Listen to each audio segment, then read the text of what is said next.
আসসালামু আলাইকুম, আহিল লাইফস্টাইল নতুন একটা ব্লগে আপনাদের সকলকেই স্বাগতম। তো আজকে আমি বানাতে যাচ্ছি সুজির মিষ্টি। তো আজকের রেসিপিটা দেখতে থাকুন, পুরো ভিডিওটা দেখবেন, স্কিপ করবেন না। প্রথমেই আমি 100 গ্রামের একটা সুজির প্যাকেট নিয়ে নিয়েছিলাম।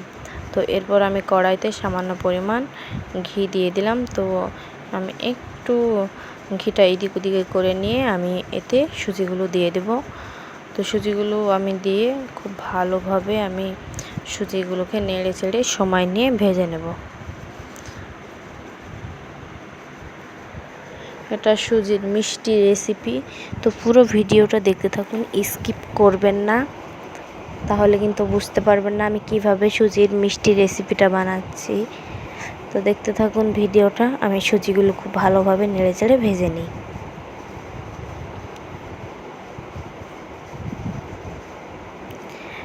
এই সুজির মিষ্টি রেসিপিটা ছোট বড় সবাই খুব ভালোবাসে খেতে, বানিয়ে দেখবেন বাড়িতে। এরপর আমি এতে খুব ভালোভাবে ভেজে আমি হালকা কুসুম গরম দুধ দিয়ে দিলাম। এটা গরুর দুধ। তো দুধটা দেওয়ার পর আমি খুব ভালোভাবে নেড়ে চেড়ে নেব। তো এখানে কিন্তু আমি প্রথমে একটু দিয়েছিলাম, এতে হয়নি, আমি পরে আবার দিয়েছিলাম আর একটু। তো আমি আরেকটু দুধ দিয়ে ভালোভাবে, আমি পানি মিশাইনি ওখানে, শুধু দুধ দিয়ে ওটা করে নিয়েছিলাম। খুব ভালোভাবে নেড়ে চেড়ে আমি ওটাকে এইরকম শক্ত করে নিয়েছি। তো দেখতে দেখুন কীভাবে বানাচ্ছি, স্কিপ করবেন না, তাহলে বুঝতে পারবেন না। তো আমি এরপর নামিয়ে নিয়েছিলাম। তো এটা আমি সাইড করে রেখে দেবো। তো এই সুজির মিষ্টিটার জন্য আমি রস বানিয়ে নেব। তো কীভাবে বানাচ্ছি দেখতে থাকুন। তো প্রথমেই আমি কড়াইতে 25 গ্রাম চিনি দিয়ে দিলাম।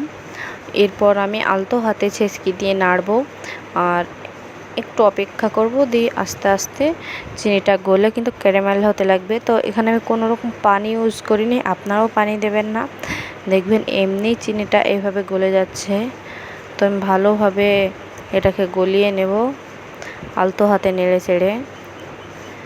দেখতে পাচ্ছেন আস্তে আস্তে কিন্তু খুব সুন্দরভাবে গলে যাচ্ছে।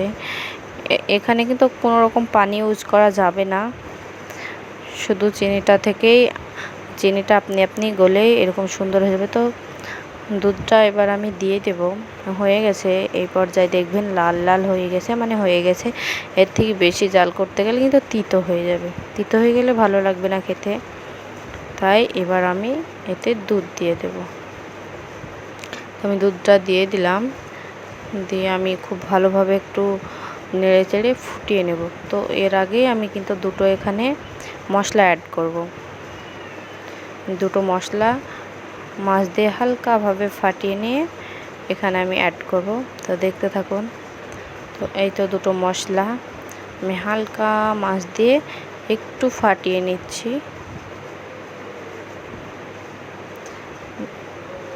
দিয়ে দেব, দুটোই দিয়ে দেব। তো আমি এটাকে খুব ভালোভাবে দুবার বলক তুলে নেব আর একটু ফুটিয়ে নেব ভালো করে, দিয়ে নামিয়ে রেখে দেব। আমি এতে গুঁড়ো দুধ অ্যাড করেছিলাম 2 চামচ, চা চামচের 2 চামচ মতো গুঁড়ো দুধ অ্যাড করেছিলাম। আপনারা চাইলে এটা অ্যাড করতে পারেন বা স্কিপ করে যেতে পারেন। তো আমি খুব ভালোভাবে বলক তুলে নেব দুবার। দেখতে পাচ্ছেন কালারটা কত সুন্দর চলে এসে গুঁড়ো দুধটা দেওয়ার জন্য।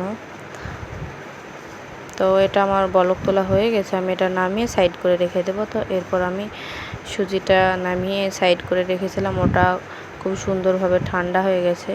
তো ওতে আমি 2 চামচ গুঁড়ো দুধ অ্যাড করে খুব ভালোভাবে ওটাকে আমি মেখে নেব। যেমন আপনারা ময়দা মাখেন রুটি বানানোর জন্য, সেরকম একটা ডো বানিয়ে নেবেন। তো আমি এইভাবে একটা নেড়ে চেড়ে খুব সুন্দরভাবে ডো বানিয়ে নিচ্ছি। তোমার হয়ে গেছে। এরপর আমি একটা থালে সামান্য পরিমাণ ঘি দিয়ে আমি ঘিটা ব্রাশ করে নেব। তো দেখতে পাচ্ছেন। তো এরপর আমি ওই সুজি একটু নিয়ে আমি খুব ভালোভাবে হাতের সাথে চেপে চেপে গোল করে সামান্য একটু চ্যাপ্টা করে নিচ্ছি। দেখতে পাচ্ছেন কীভাবে করছি। আপনাদের সুবিধার্থে আরেকটা আমি বানিয়ে দেখাচ্ছি।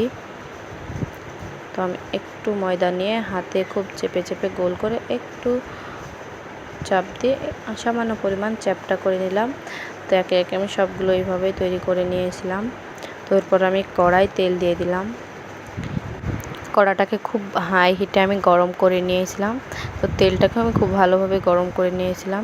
তো আমি একে একে এগুলো সব ভেজে নেব। তো দেখতেই পাচ্ছেন তেলে দিলাম। তো আমি খুব ভালোভাবে বাদামি কালার করে ভেজে নেব সবগুলো। তো আমি ভাজতে থাকি, আর আপনারা আমার চ্যানেলটা সাবস্ক্রাইব করে দেন। আমার ভিডিওগুলো ভালো লাগলে লাইক কমেন্ট করতে ভুলবেন না। আর আপনারা বাড়িতে একবার হলে ট্রাই করে দেখবেন। এটা বড় বা বাচ্চা সবাই খুব খেতে ভালোবাসে। তো একে একে আমি সবগুলোই ভেজে নেব। তো একটু লালচে হওয়ার পরে কিন্তু উল্টাবেন, না হলে কিন্তু ভেঙে যাবে। আলতো হাতে করে উল্টিয়ে নেবেন। দেখতে পাচ্ছেন আমি খুব সুন্দর একটা কালার চলে এসেছে, তারপরে উল্টিয়ে নিয়েছি। আমি একে একে সবগুলো ভাজা হয়ে গেছে। এরপর আমি ঠান্ডা করে আমি দিয়ে দিলাম ওই রসটাতে।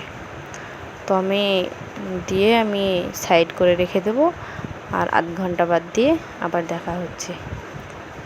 তো দেখতে পাচ্ছেন কত সুন্দরভাবে ফুলে গেছে। তো এটা ছিল আমার ফাইনাল লুক। খুব সুন্দরভাবে ফুলে ফেপে গিয়েছিল একদম। তো দেখতেই পাচ্ছেন উপর দিয়ে আমি একটু কাজু বাদাম ছড়িয়ে দিয়েছিলাম। এটা আপনারা দিতেও পারেন বা স্কিপ করতেও পারেন। দিয়েছিলাম দেখতে যেন ভালো লাগে সেই জন্যে। তো দেখতে পাচ্ছেন কত সুন্দরভাবে ফুলেছিল। এটা খেতে খুব ভালো হয়েছিল।